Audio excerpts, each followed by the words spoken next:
Assim oramos em nome de Jesus. Amém.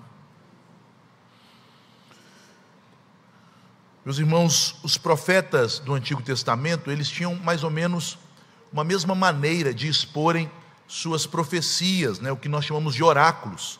Os oráculos são aquelas profecias em que o profeta fala como se fosse o próprio Deus falando, quando ele introduz a sua fala dizendo, assim diz o Senhor, e aí toda a fala é na primeira pessoa, como se o próprio Senhor estivesse falando.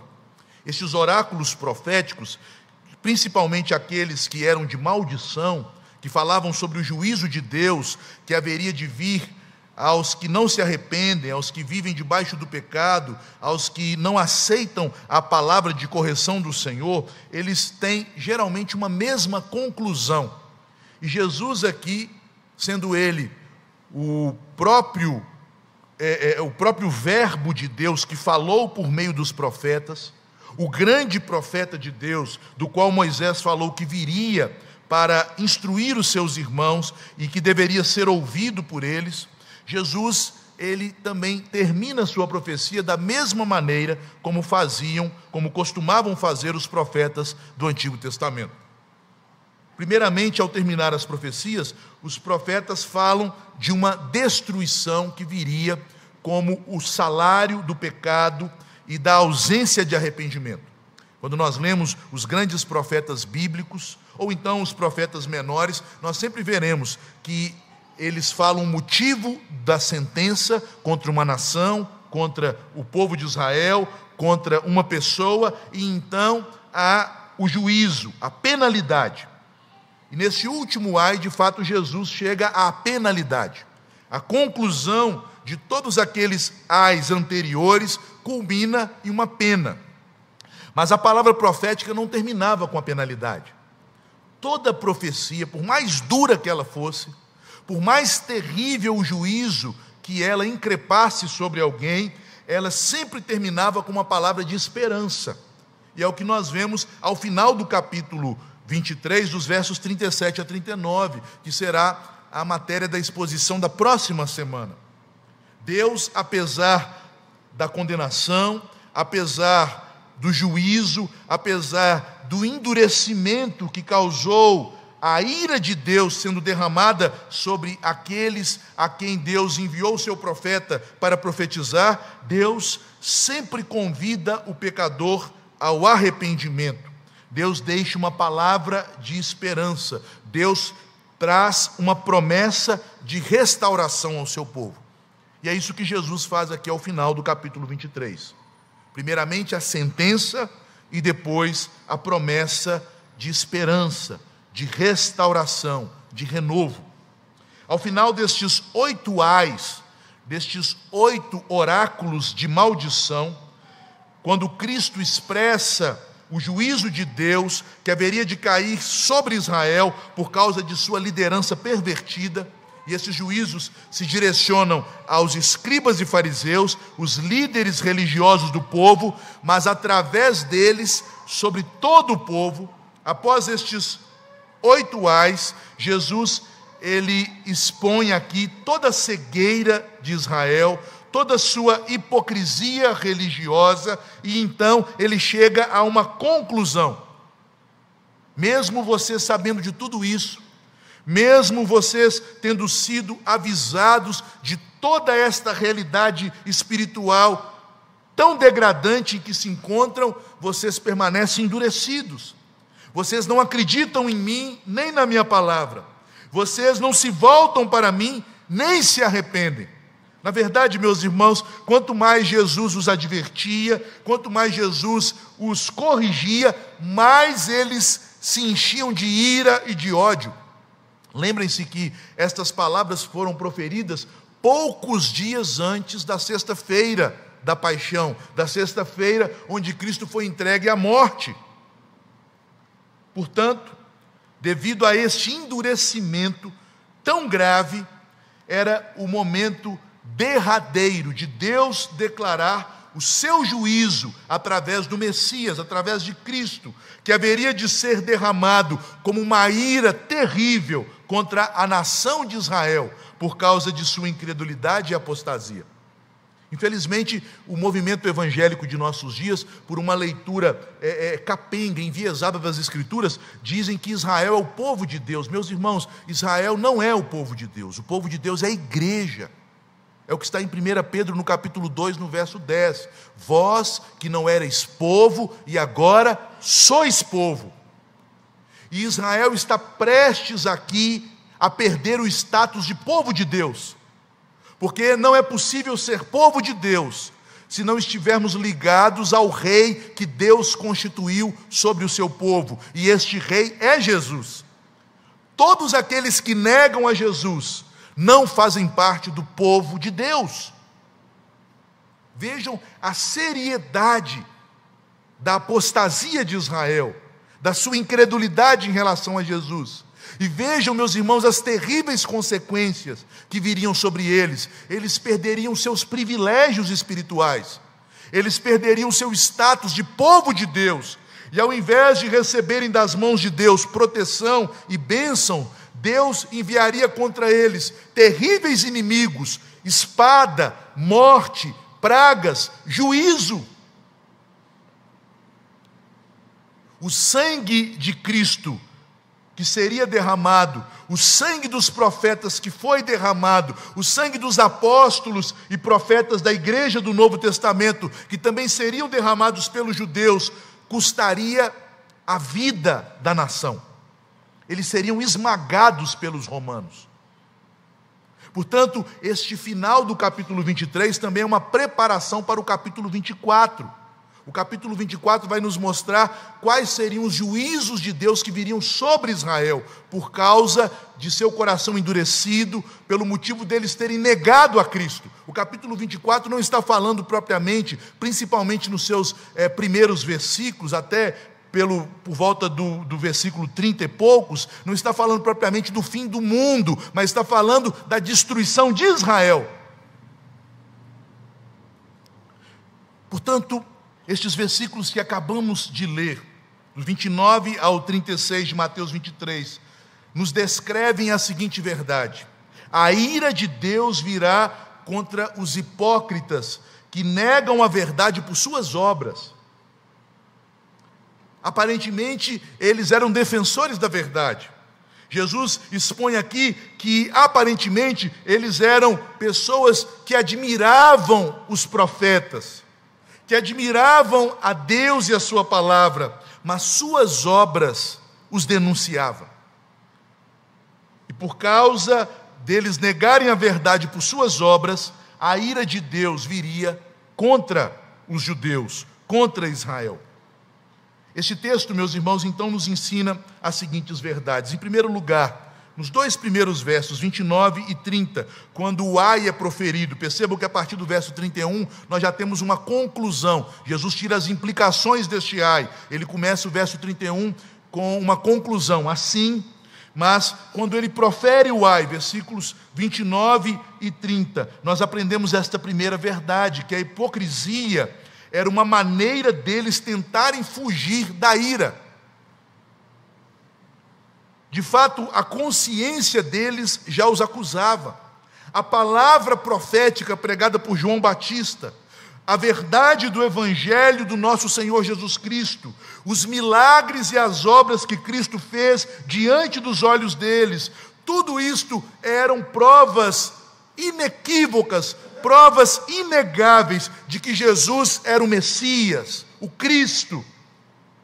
No entanto, eles tentavam se escusar, tentavam se esconder debaixo do véu da sua hipocrisia.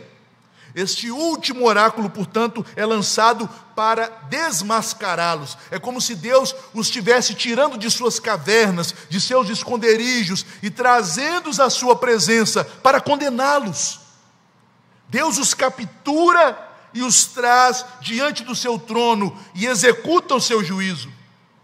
O último oráculo de maldição, este oitavo ai, revela a falsa segurança na qual aqueles hipócritas se arrimavam, se sustentavam para tentarem escapar da condenação.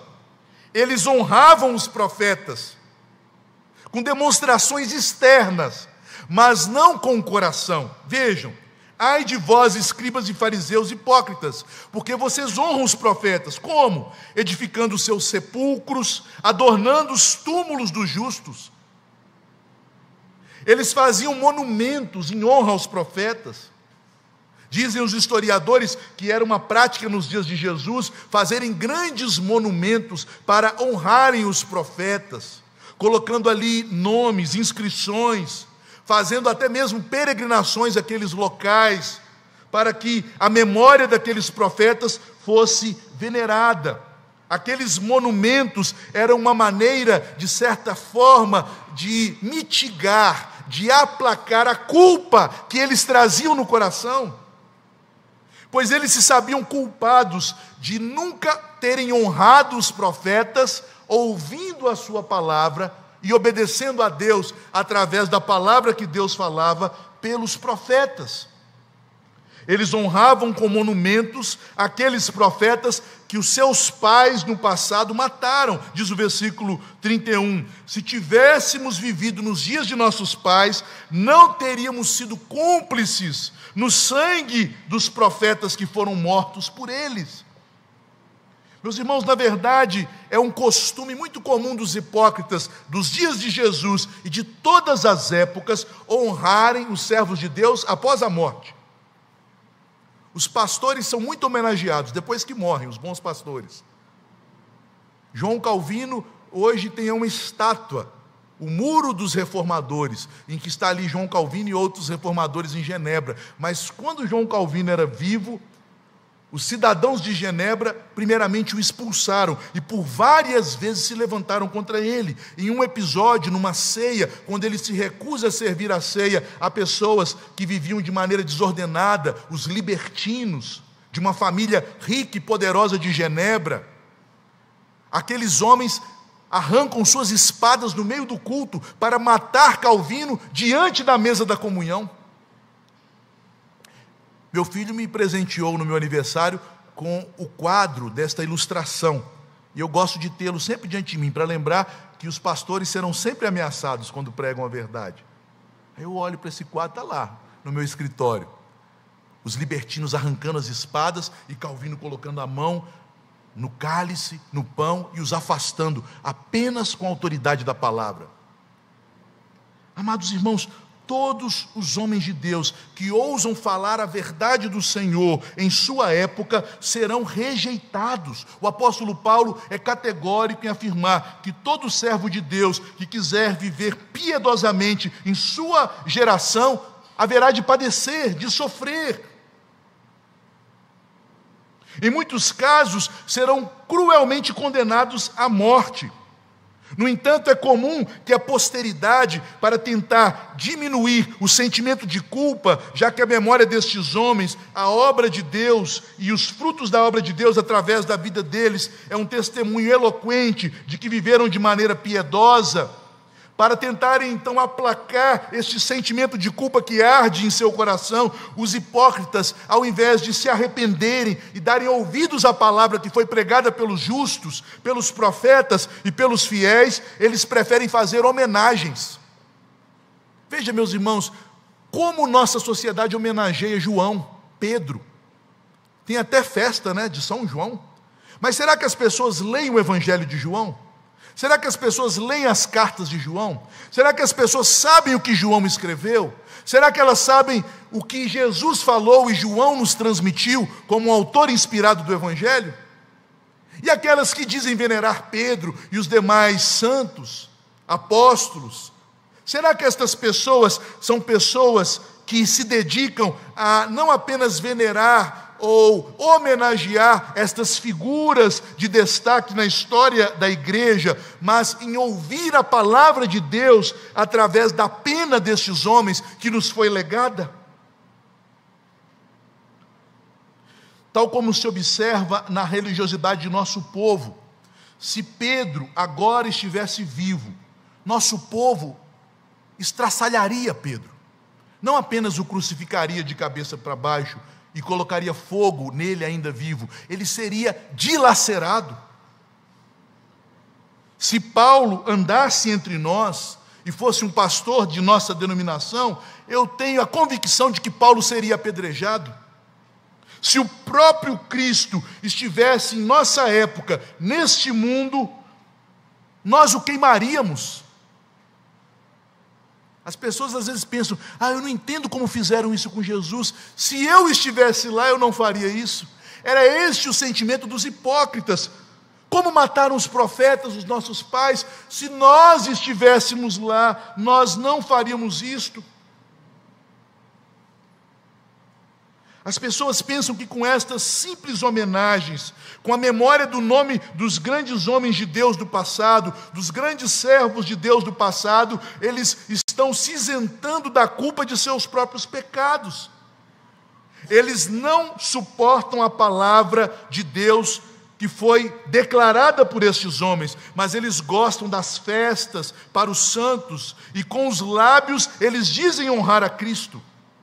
Mas isso, meus irmãos, não passa da mais vil demonstração de uma vergonhosa hipocrisia de alguém que deseja ser considerado religioso por venerar a memória de mortos.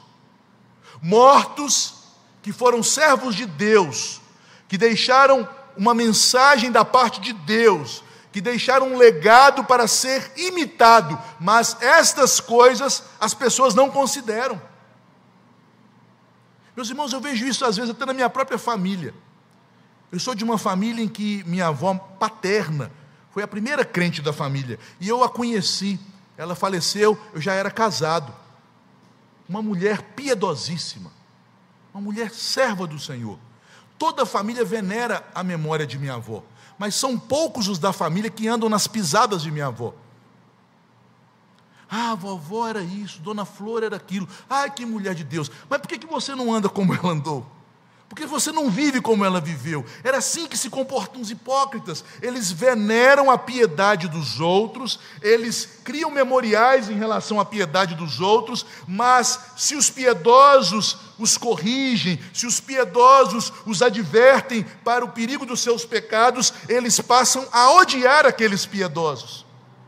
É por isso que no versículo 30, Cristo cita a fala dos fariseus em relação ao pecado dos seus pais, como uma declaração que demonstra que eles são de fato falsos e culpados, não pela conduta dos seus pais, mas por terem a mesma índole, a mesma natureza daqueles pais. Jesus está como se dissesse aqui no versículo 30, falando àqueles fariseus: você, fariseu, considera a veneração que presta aos profetas que morreram como uma espécie de expiação pela maldade que seus pais fizeram. Mas preste atenção, fariseu, que eu vou dizer, que vocês fazem isso em vão. Vocês estão se gabando de uma piedade vazia, de uma ancestralidade a estes profetas, que simplesmente mostra que vocês não descendem dos profetas, mas descendem de assassinos de profetas. E toda esta piedade de vocês é falsa, porque na sua própria geração vocês têm perseguido a João Batista, a mim, e haverão de perseguir os outros que Deus enviará. Vocês ainda estão nas pisadas dos seus pais e não dos profetas. Saiam deste esconderijo de hipocrisia, parem de fingir que veneram a palavra de Deus por demonstrações vazias de religiosidade. Ouçam o que a palavra de Deus diz e sigam em obediência, com fé, a verdade do Senhor, ao invés de venerar os servos verdadeiros do Senhor depois que eles morreram. Mas se eles estiverem vivos, vocês se tornam os seus detratores, os seus injuriadores, os seus perseguidores e até os seus assassinos. Sendo assim, meus irmãos, a primeira verdade que Jesus nos mostra do motivo da ira de Deus vir contra os hipócritas é porque eles são fingidos, cheios de disfarçatez. Eles usam uma religiosidade de bajulação da memória daqueles que já foram, para esconder o seu coração, que é um coração homicida. um coração que odeia a Deus, e já que não pode atingir a Deus em seu trono, atinge aqueles a quem Deus envia. Quem pode, meus irmãos, atacar a Deus? Nenhum de nós. Mas os enviados do Senhor, estes podem ser vítimas das agressões dos homens. Os homens são tão cruéis e malignos quando Deus os confronta, que aqueles homens ímpios de Sodoma tentaram destruir, tentaram abusar, tentaram fazer mal contra os anjos dos céus, quando estes foram enviados por Deus para trazer o juízo àquela cidade pecaminosa e impenitente. Jesus então adianta agora o seu veredito. Primeiro ele diz por que eles seriam julgados. Porque eles tentam disfarçar sua culpa com verniz de religiosidade. Eles não se arrependem e fingem serem pessoas religiosas. Mas Jesus agora declara que, apesar de Deus ser paciente e longânimo, a sua vingança é certa e eles não escaparão dela. Ela é inescapável.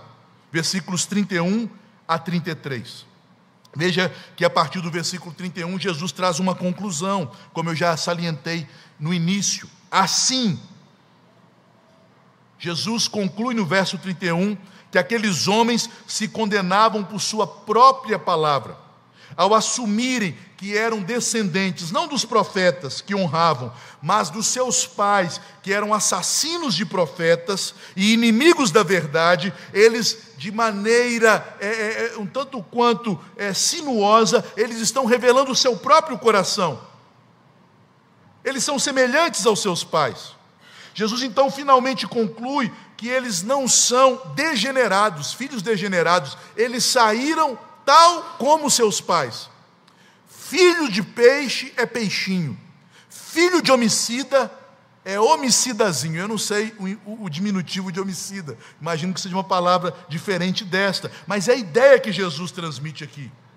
Jesus disse: contra vós mesmos são testemunhas que sois filhos dos assassinos, daqueles que mataram os profetas. Não é agora que esta nação começa a tratar com crueldade os profetas de Deus. Vocês têm um histórico de uma vida endurecida pelo pecado e de uma rebelião contumaz contra os emissários de Deus que denunciam o pecado. Os seus antepassados fizeram isto, e vocês têm andado pelo mesmo costume de seus pais. Esse costume herdado tem sido tolerado pelo Deus eterno com muita longanimidade, com muita paciência, mas o juízo virá. Meus irmãos, nós temos, às vezes, este péssimo hábito de confundir paciência com perdão. Não é porque Deus está sendo paciente conosco que Ele nos perdoou. Porque o perdão está condicionado ao arrependimento e ao abandono do pecado. Não é isso que a Bíblia nos diz? Aquele que se arrepende e deixa o seu pecado, alcançará misericórdia. Mas aqueles que fazem orações da boca para fora e permanecem de maneira contumaz na prática do pecado e não vem nenhum sinal de ira, estas pessoas estão se achando perdoadas, quando de fato elas estão debaixo da longanimidade de Deus. Deus está dando a elas tempo para o arrependimento, antes que Ele haja com juízo. E era esse tipo de expectativa que havia na nação de Israel. Eles pensavam que porque Deus ainda era tolerante com eles, porque Deus não os havia ainda consumido, porque Deus ainda preservava a nação, apesar de tantos povos inimigos no seu entorno, que eles eram um povo abençoado, perdoado, reconciliado com Deus, que gozava paz com Deus. Mas Jesus diz que eles davam testemunho contra eles mesmos, que andavam nas pisaduras de seus pais. Por isso, a medida de vossos pais, eles estavam enchendo. Esta expressão, a medida, ela aparece no Antigo Testamento em Gênesis, no capítulo 15, no versículo 16. É a ideia de que Deus tem uma taça, a taça da ira de Deus. E na medida em que um povo vai pecando, alguém vai pecando, Deus, em sua tolerância, em sua paciência, em sua grande, mas não infinita, em sua grande longanimidade, Ele vai deixando a medida encher. A medida vai enchendo, até que a medida chega ao seu limiar. E quando ela chega ao seu limiar, a longanimidade de Deus e sua paciência se esgotam, e Ele vem com juízo. Deus fala desta medida em Gênesis 15:16 a Abraão, quando Ele faz uma aliança com Abraão. E Ele diz: Abraão, você ainda e os seus filhos vão peregrinar em Canaã como terra alheia por 400 anos. E Deus diz por quê? Na 4ª geração, depois que vocês forem para o Egito, tornarão para a terra de Canaã, tornarão para aqui, porque não se encheu ainda a medida da iniquidade dos amorreus. Eu ainda vou tolerar o pecado das nações de Canaã por 400 anos. E se eles continuarem em seus caminhos de pecado, de idolatria, de imoralidade, de prostituição, eles não pensem que eu me excuso, que eu deixo de agir como juiz da terra, que eu me esqueço do pecado. Não. Eles não devem confundir paciência e longanimidade e tolerância com a ausência de juízo. Depois de 400 anos, se eles vão permanecer neste pecado, eu virei e trarei o justo juízo contra estas nações. Meus irmãos, parece que nossa nação se assemelha à nação de Canaã, não é verdade? A cada geração nós percebemos que nossa nação se corrompe mais e mais. Pecamos mais contra Deus a cada geração. E a medida da ira de Deus vai se enchendo. E as pessoas confundem as manifestações da paciência, da longanimidade de Deus, que, conforme diz o apóstolo, deveriam nos conduzir ao arrependimento, confundem com perdão, com paz. Estamos em paz com Deus. Meus irmãos, Deus nunca estará em paz com pecadores que o afrontam, com pecadores que não se submetem ao Evangelho, com pecadores que não se reconciliam com Ele através do arrependimento e da fé. Também em 1 Tessalonicenses, no capítulo 2, no versículo 16, esta mesma palavra, medida, é usada para a ira de Deus. Ali o apóstolo Paulo, referindo-se aos judeus de sua época, ele diz que a medida deles ia crescendo. Diz assim o apóstolo, a respeito dos judeus: a ponto de nos impedirem de falar aos gentios, para que estes sejam salvos, a fim de irem enchendo sempre a medida de seus pecados. A ira, porém, sobreveio contra eles definitivamente. Então a medida da ira de Deus vai aumentando na medida em que o homem permanece em seus pecados, não busca pelo arrependimento reconciliar-se com Deus, até que essa medida chega ao limiar da taça, e quando os pecados se derramam, a ira de Deus é derramada.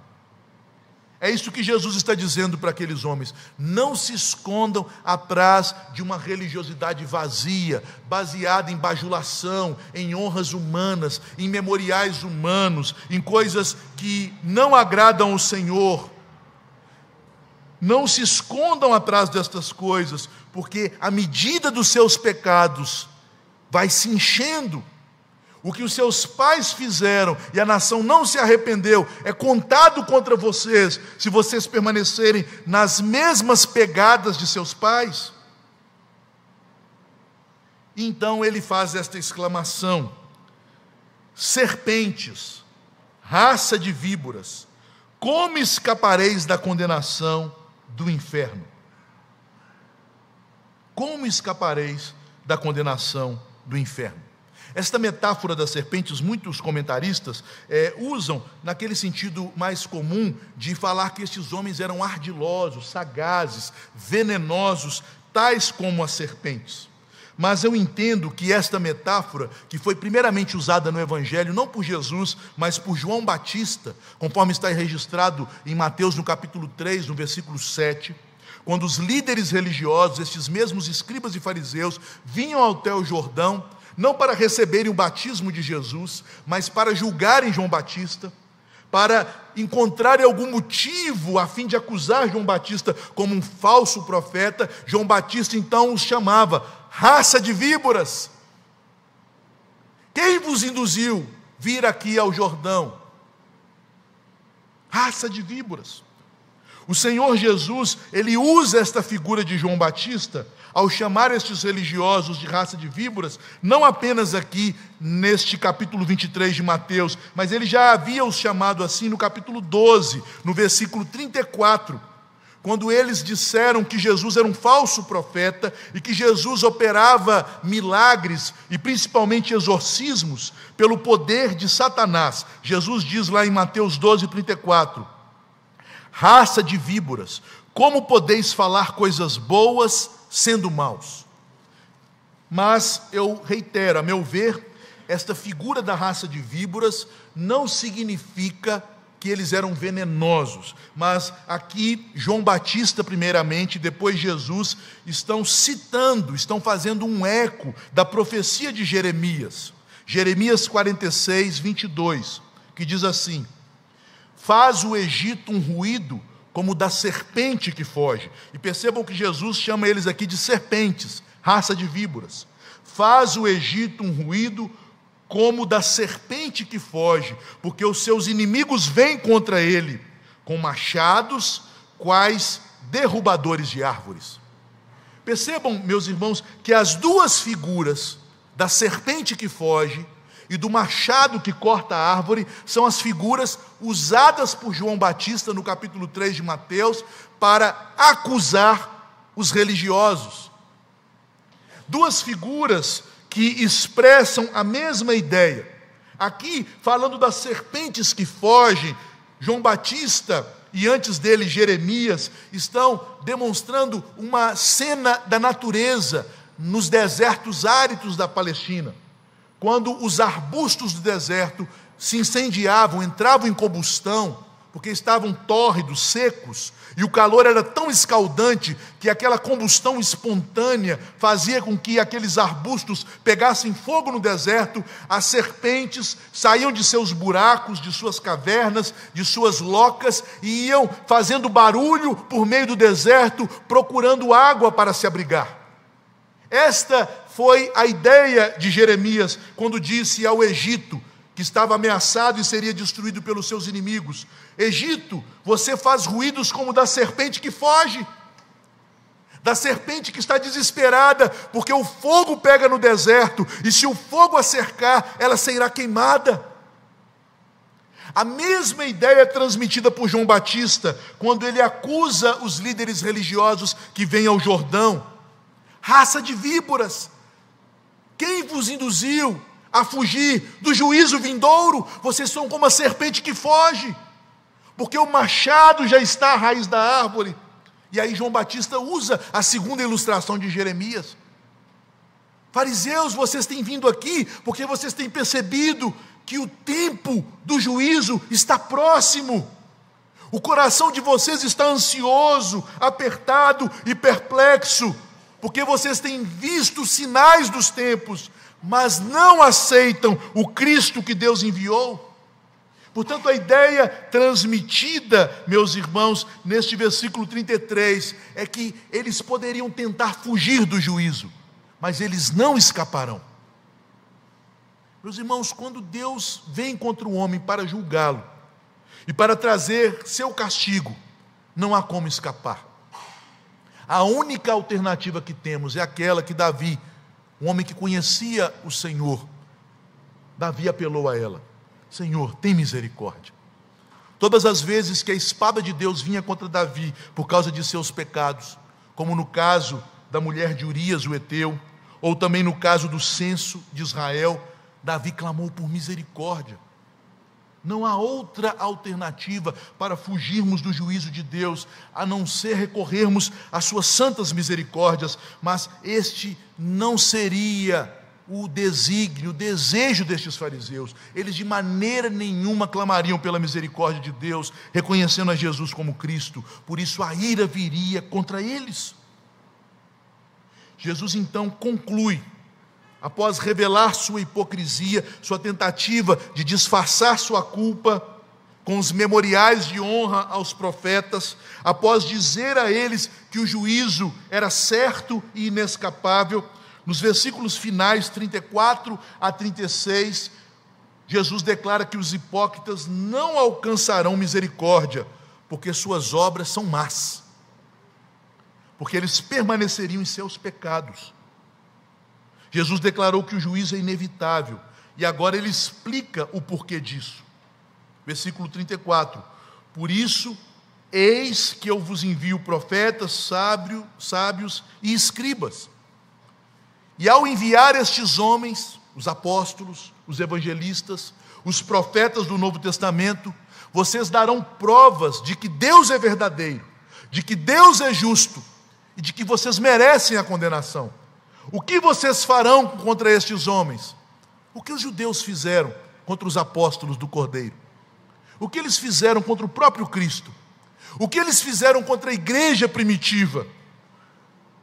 Eles seguiram os passos de seus pais, sendo piores do que os seus pais, porque eles matariam o próprio Messias 2 ou 3 dias depois de Jesus ter falado estas palavras.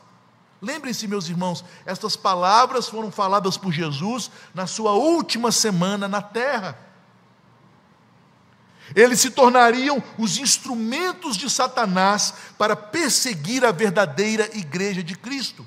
Aqueles que eram os descendentes de Abraão, de Isaque e de Jacó, se tornariam a descendência da serpente. E é por isso que Jesus cita o sangue de Abel, porque Caim é o paradigma da descendência da serpente, daquele que se levantou contra o piedoso Abel, movido por sanha assassina, movido por inveja, cheio de hipocrisia, porque quando foi confrontado por Deus, ele disse: acaso sou eu o guardião, o tutor de meu irmão?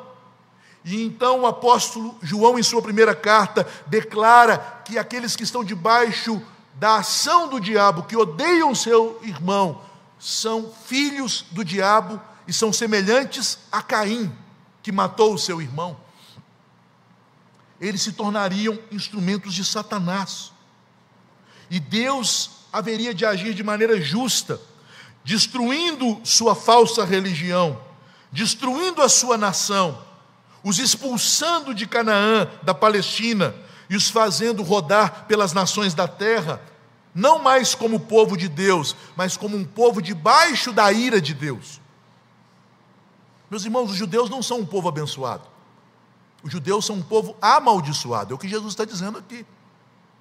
Jesus está dizendo que eles são abençoados, está dizendo que eles seriam amaldiçoados por matarem o Filho de Deus e principalmente por matarem e crucificarem aqueles a quem o Filho de Deus enviou, os profetas, os sábios e os escribas. É a mesma verdade que declara o apóstolo Paulo aos Tessalonicenses, na sua primeira epístola, no capítulo 2, conforme lemos a partir do versículo 14 até o versículo 17. Paulo diz: eles são inimigos de todos os homens, porque nos impedem de pregar o Evangelho. E quando acontecerá este juízo contra os judeus? Versículo 36. Jesus, ele fala de maneira solene. Todas as vezes que o Senhor vai introduzir uma declaração solene, ele a introduz com a expressão: em verdade vos digo. A palavra amém inicia a oração. Amém, eu vos digo, todas estas coisas hão de vir sobre a presente geração. Aquela geração que testemunhou a mensagem de Jesus, o grande profeta, o Messias, mas que permaneceu incrédula, tanto para a mensagem do precursor do Messias, João Batista, quanto para a própria pessoa do Messias, que é o Senhor Jesus. Aquela geração alcançou o limiar do pecado dos pais, o limiar do pecado da nação de Israel, e sobre aquela geração Deus enviaria o seu juízo. Percebam que Jesus refere-se primeiramente à sua geração no capítulo 11, no versículo 16, quando ele compara aquela geração a uma geração que era espiritualmente infantil. Diz ali no versículo 16 do capítulo 11: mas a quem hei de comparar esta geração? é semelhante a meninos que, sentados na praça, gritam aos companheiros: nós vos tocamos flauta e não dançastes, entoamos lamentações e não pranteastes, pois veio João, que não comia nem bebia, e dizem: tem demônio. Veio o Filho do Homem, que come e bebe, e dizem: eis aí um glutão e bebedor de vinho, amigo de publicanos e de pecadores. Uma geração que era julgadora dos pregadores, mas que não ouvia a pregação e não a punha em prática. Uma geração semelhante à nossa, né? A geração que tem a pregação no YouTube, na palma das mãos, que ouve um, que ouve outro, eu gosto de fulano, eu gosto de ciclano, mas a prática do cristianismo tem melhorado? Eles avaliavam: João Batista é muito esquisito, olha a roupa que ele usa. Jesus é muito para frente, olha, ele conversa com todo mundo, nem parece um pregador. Eram meninos, e aquela meninice se acentuou em maldade. E Jesus, então, no capítulo 12, novamente se dirige àquela geração e diz que aquela geração seria exterminada. Versículos 39 a 45, que já preguei a respeito deles, e Jesus então fala no versículo 45: então vai o espírito imundo e leva consigo outros 7 espíritos piores do que ele, e entrando habitam ali, e o último estado daquele homem torna-se pior do que o primeiro. Assim também acontecerá a esta geração perversa. Jesus não está falando de endemoniados, Jesus está falando de Israel. Israel foi limpa da idolatria, foi tirada do exílio, foi trazida novamente para Canaã, aguardava a vinda do Messias. O Messias veio, eles não receberam, então ela será assolada por Satanás, pelos seus demônios e pelos inimigos de Deus. Assim acontecerá a esta geração. E agora Jesus repete o que ele haverá de falar no capítulo 34, no versículo 34, percebam, desculpem meus irmãos, capítulo 24, porque o sermão profético não está falando de coisas futuras, mas está falando do juízo que cairá sobre a nação de Israel, por causa destes 2 versículos, o capítulo 23, verso 36, e o capítulo 24, verso 34, em verdade vos digo, que não passará esta geração sem que tudo isto aconteça. Tudo o que foi dito no capítulo 24 já aconteceu naquela geração. Os falsos profetas, o abominável da desolação no lugar santo, a grande tribulação não é futura, ela já aconteceu. Todos aqueles eventos que marcaram a destruição de Israel, a destruição do templo, a perda de Israel de seus privilégios espirituais, de seu status de povo de Deus, das bênçãos da aliança, todos estes privilégios, o derramar da maldição da aliança do Sinai sobre eles, com ira e furor, tudo isto aconteceu naquela geração dos dias de Jesus. Aquela geração experimentou o cálice da ira de Deus por sua terrível traição contra o Salvador, por não terem recebido a Cristo. Este texto que acabamos de expor é muito importante para entendermos a escatologia bíblica, o sermão profético de Jesus. Os juízos, os ais, os sinais que serão narrados no capítulo 24 estão intimamente ligados ao contexto anterior do capítulo 23. E este versículo 36 é a chave que liga estes 2 capítulos. O juízo virá contra vocês. Vocês tentarão fugir como as serpentes no deserto tentam fugir do fogo que as ameaça consumir, mas não escaparão, e sobre a presente geração todas estas coisas haverão de vir. Aplicando este texto, o que nós devemos aprender, nós que não estamos debaixo do juízo de Deus, mas debaixo da sua graça em Cristo Jesus.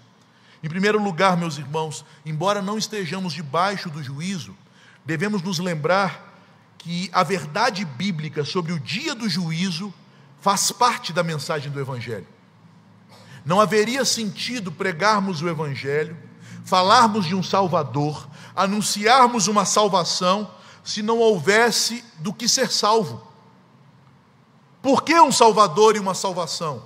Porque toda a humanidade em Adão está condenada ao juízo eterno de Deus. Jesus veio ao mundo para nos livrar da ira e maldição que cada um dos nossos pecados merece.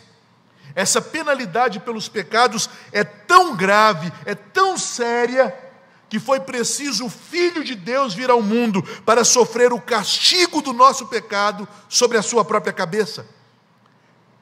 A ira que encheu o cálice da ira de Deus e que seria derramado sobre nós, foi derramada sobre Cristo na cruz, em nosso favor, se nós cremos em Jesus Cristo. Portanto, meus irmãos, não existe evangelho verdadeiro se não falarmos de ira, de juízo e de condenação. O evangelho dos nossos dias não passa de um falso evangelho de bem-estar, de vida tranquila, de família equilibrada, de saúde física, de vida financeira agradável, para que as pessoas sejam confortadas neste mundo. Mas o verdadeiro evangelho aponta para o real problema, que é o confronto que teremos de ter quando passarmos para a vida eterna. Importa que cada um de nós compareça diante do tribunal de Deus. Na verdade, meus irmãos, todos os caminhos levam a Deus, mas só um caminho leva à salvação. Todos nós vamos comparecer no tribunal de Deus, mas somente aqueles que já foram julgados em Cristo serão absolvidos. Os demais, ao chegarem na presença de Deus, receberão juízo, condenação e ira. Isto faz parte da mensagem do Evangelho. Em segundo lugar, a religiosidade não tem poder para nos livrar da ira de Deus, que se revelará na volta de Cristo. Vejam, aqueles homens com a sua religiosidade, com as suas homenagens e memoriais, tentavam de alguma maneira cobrir a sua culpa, se sentir melhores diante de Deus. Mas, meus irmãos, admirar o Evangelho não é o mesmo que crer no Evangelho de todo o coração. Os fariseus admiravam os profetas mortos, mas perseguiam os profetas vivos em sua própria geração. Os católicos romanos veneram os santos bíblicos, mas não seguem as palavras daqueles que pregam a mensagem de Pedro, de Paulo, de João e de Jesus.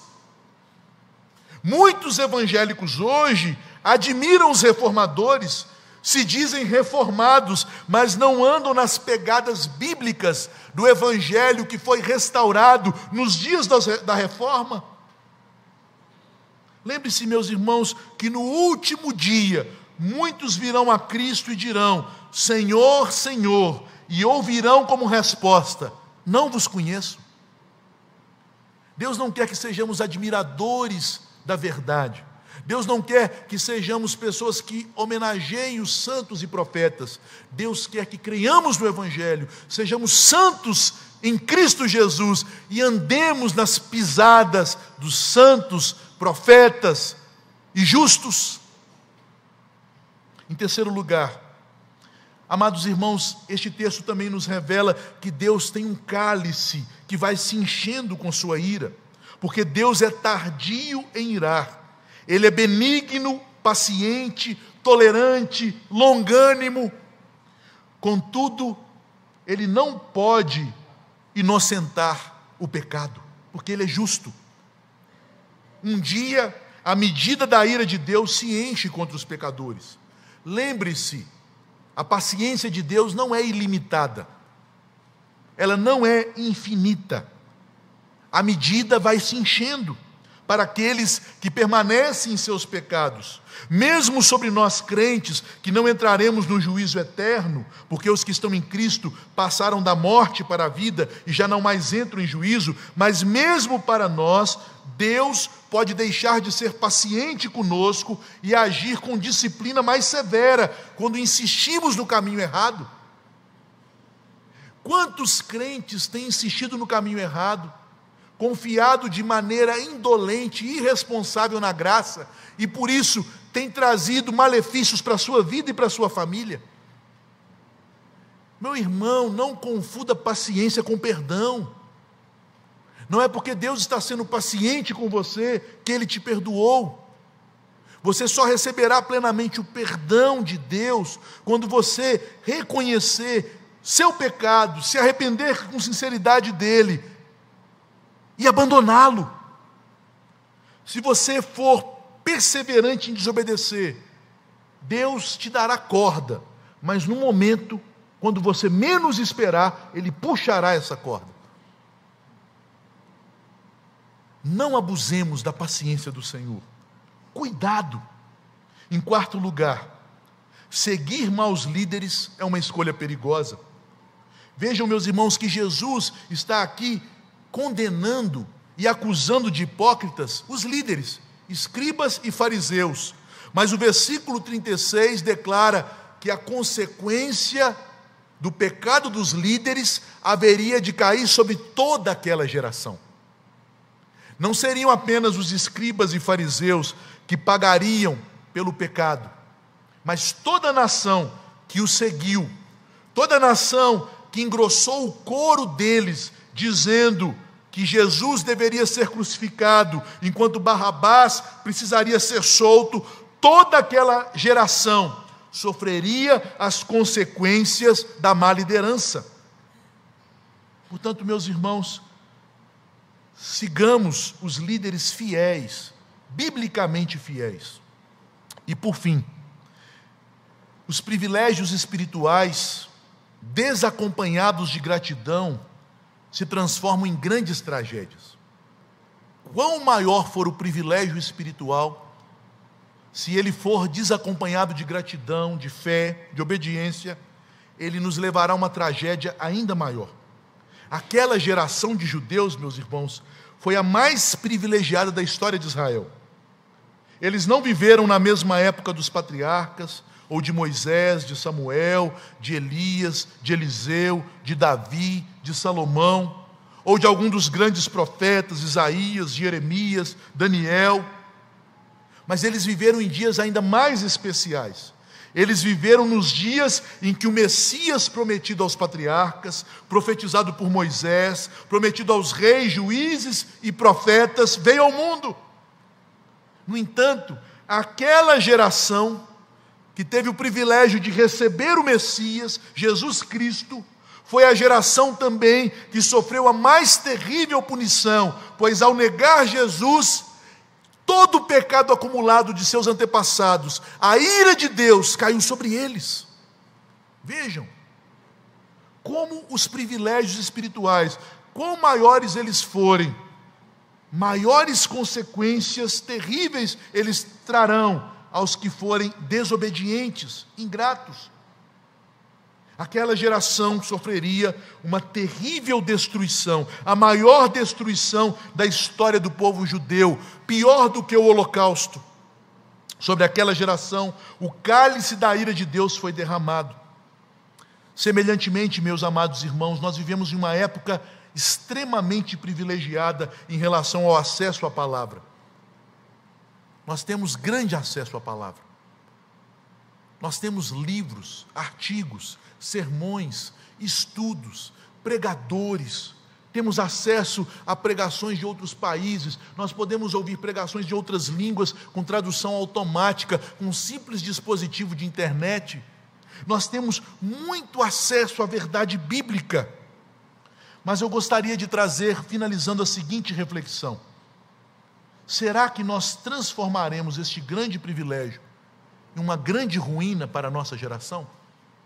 Será que nós temos usado este grande privilégio para crescermos em santidade, crescermos em obediência, sermos uma geração mais fiel à palavra? Ou isso será contado como uma medida, num cálice de disciplina, de juízo, ou até mesmo de ira de Deus contra a nossa época, contra a nossa geração, contra a igreja dos nossos dias? Que Deus tenha misericórdia de nós, que Deus nos torne obedientes à sua santa palavra, que não sejamos pessoas que desprezam os profetas para depois de sua morte os homenageá-los, mas que nós sejamos pessoas que andam nos passos dos santos, dos profetas e dos justos.